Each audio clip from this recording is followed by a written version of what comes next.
住的城市 City 是 of Shanghai 有政策的，它是也是有阶段性的。像现在我们的孩子去了美国， My friends met in Shanghai, married and took them. Because what is in the need of Israel is in the capability of China, and what is the need.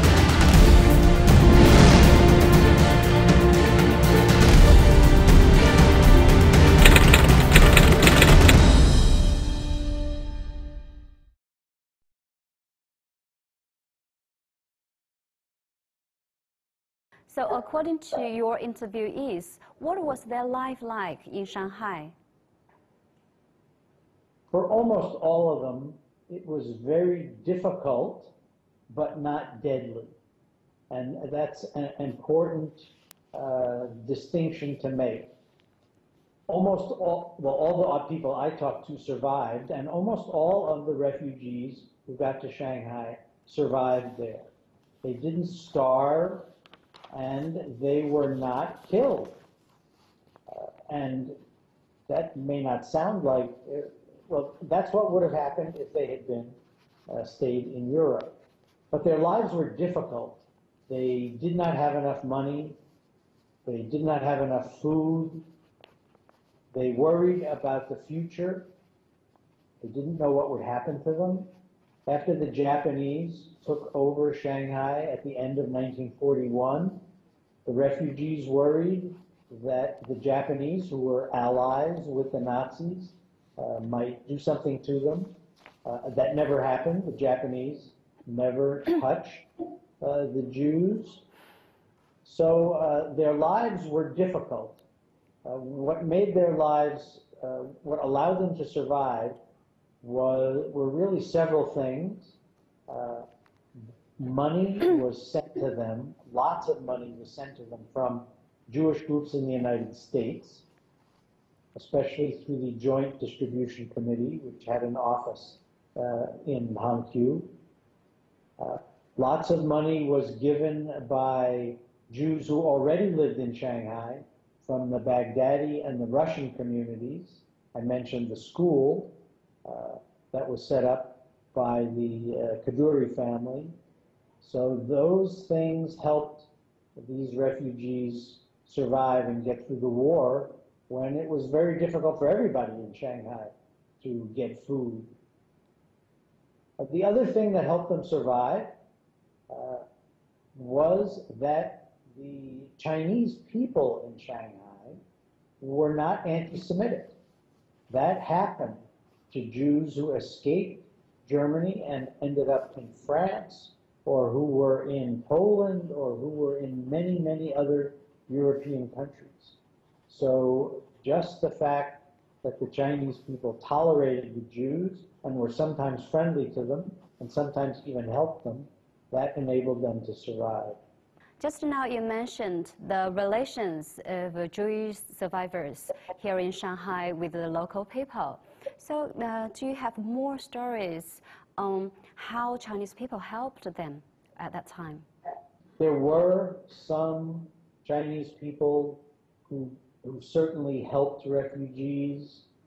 There were some refugees got jobs in Chinese companies. Some refugees made friends with their Chinese neighbors, and those people taught them how to, for example, light the little coal stoves that you use to cook in Shanghai. But most of their neighbors, most of their Chinese neighbors, were not able to help them because they were also struggling to survive. But what they were able to do was be friendly. Lots of, especially the younger people, the people who were younger refugees, have told me stories about playing with Chinese children, going to school with Chinese, teaching Chinese English, learning Chinese language from some of the natives. One woman who worked in a bank told me a story about some Chinese men who also worked in the bank with her. And after the Japanese took over Shanghai, they took over the bank. And these Chinese co-workers would listen about what was happening in World War II and then tell this refugee woman that I spoke to about what was going on. So that's the kind of help and friendship that it was possible for Chinese people, even poor Chinese people, to give to the refugees. There were some friendships, real friendships that developed between Chinese people and refugees. I talked to a couple who were both doctors. Their names were Greening, and they met some Chinese doctors who knew how to speak German because those Chinese doctors had studied in Germany before the war, and they became good friends with these Chinese doctors. And then those Chinese doctors took them around Shanghai and showed them things that average people wouldn't see. And so that was real friendship. A few refugees told me of going to Chinese people's houses, eating with Chinese families, even going to celebrations like weddings. But this was unusual, partly because very few of the refugees were able to learn Chinese. So they depended on meeting Chinese people who could speak English or German, and there were some of those. Do you think the historical event of Jewish people migrated to Shanghai is worthwhile to made aware by a wider public? I certainly do, and I'm very happy that there are so many people in China who want to learn more about what happened and also to spread the information about Jewish refugees in Shanghai as widely as possible. I have worked a lot with the people at the Shanghai Jewish Refugees Museum, especially curator Chen Jian, and I've seen the traveling exhibit from the Jewish Refugees Museum come to many cities in the United States. And many people in America, and also in Germany and in Israel, have learned about Jewish refugees in Shanghai from the traveling exhibits of the Shanghai Jewish Refugees Museum. So I feel that this was one area where Chinese scholars and Chinese researchers are cooperating with Western researchers like myself to bring this story to the public.